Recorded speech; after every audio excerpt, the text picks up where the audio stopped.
West First, sponsored by CIBM Bank. Satellite radar picture. It's another nice day, but warmer. Finally, those temperatures jumping back into the 60s. We're at 65 in Champaign. Look at that, 68 over in Springfield. Those 70s just to our south and west. Those get here tomorrow. Still a little breezy once again, and it's that southwesterly wind helping to kick those temperatures up a few more degrees today. Here's a look at the rest of this evening as temperatures fall back down into the 40s tonight.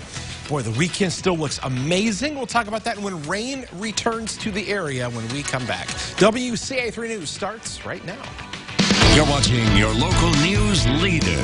This is WCIA3 News at 5. When innocent children are victims of this, it's senseless. There was a shooting right outside her door in Champaign, one that left a child in critical condition. Good evening, I'm Jennifer Roscoe. Police say a 12-year-old boy is in the hospital after he was shot in the neck. Officers were called to Sangamon Drive last night.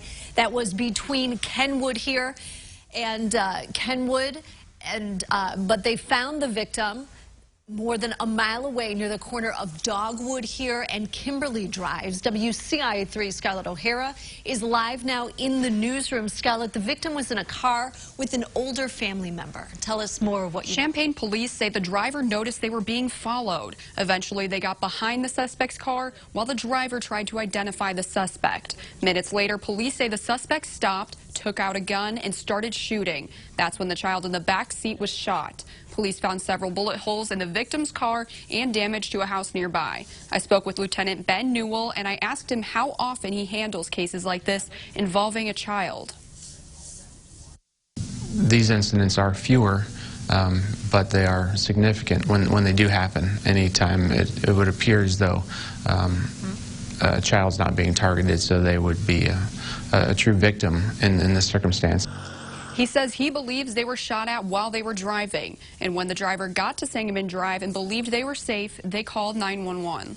Lieutenant Newell says he doesn't have an update on the child's condition at this time. No arrests have been made yet, and police are asking anyone with security cameras near both locations, Dogwood or Sangamon Drives, to contact them. Reporting live in the newsroom, Scarlett O'Hara, WCIA3, your local news leader. Scarlett, thank you so much. Healthcare systems across the country and right here in central Illinois are working to increase the conversation about kids and guns. OSF Healthcare is one of almost 200 facilities taking part in a new campaign. It's called Doesn't Kill to Ask. Guns are the leading cause of death for kids. In fact, every day, 13 children die from guns across the country, usually from kids finding a gun and playing with it, or suicide. OSF wants to lower that number by getting people talking. It's okay to ask your family and your friends, do you have a gun in the home? If you do have a gun, is it safely stored away? Is it locked? And so these are important things to ask, and to make sure that it's okay to ask these questions and give the parents the tools and the resources. He says if you own a gun, make sure it's properly locked and unloaded. We have new details for you about a house fire in Urbana late last night. It happened near the intersection of California Avenue and Pfeiffer Road. A family of 8 is out of their home. Nearly 30 firefighters responded to the fire. It took about 45 minutes to get it under control. No one was hurt. The state fire marshal is investigating the cause of the fire. Today marks 1 year since the launch of an app to help students through difficult situations, and the agency behind it says it's working. WCIA3's Ariana Williams is with us. So Ariana, how many kids have used it? 900 so far. Most of them are in grades 4 through 12. The Illinois Emergency Management Agency runs the Safe to Help app. It connects students to trained professionals.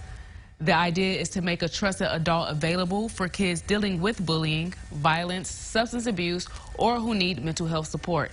The top issues they've seen has been bullying, suicidal ideation, and drug use. The school safety policy advisor of IEMA says this app can play a key role in getting kids the help they need. It also gives them ideas on how to help their friends as well. However, most importantly, we must encourage students to speak up. When something makes them feel unsafe, or when a friend is in need, because they may just actually save a life. And so it's really important. And so Safe to Help provides that safe, confidential way that students can share that information. She says if a student reaches out about a critical situation, emergency management officials can reach out to schools and emergency services. While the app is supposed to connect kids with trusted adults, she says parents can also try to become that person for their child. She encourages them to be aware of changes in behavior or friends. Simply starting a conversation could be a way of opening that door. Back to you. All right, Ariana, thank you. We have an update on the ballot mistake in Western Illinois. Republican Senate candidate Kathy Salvi filed a Freedom of Information Act request today. She won the Republican primary, but ballots in Schuyler County listed her primary opponent's name instead. She's now asking for the names, addresses, and contact information of the people who work in the county clerk's office and who were involved in making and sending out ballots. She also wants records of all communications related to that. We deserve the answers, not only our campaign, but all of the voters of Schuyler County and all the voters of Illinois, because election integrity is on the ballot. The county clerk previously said the mistake was human error and sent new vote-by-mail ballots to voters with an explanation. 45 people had already voted in person, and the clerk said any votes for her primary opponent will not count, pending legal action from Salvi's campaign. The choices in other races on the ballot will count. Even with mortgage rates rising, one area of central Illinois is doing a booming business selling homes. Find out where. Plus this. This is no doubt a gut punch to an industry that we believe is on the cusp of being able to stabilize and start to rebuild. Hurricane Ian hit business owners. What you will be paying more for back here in Illinois.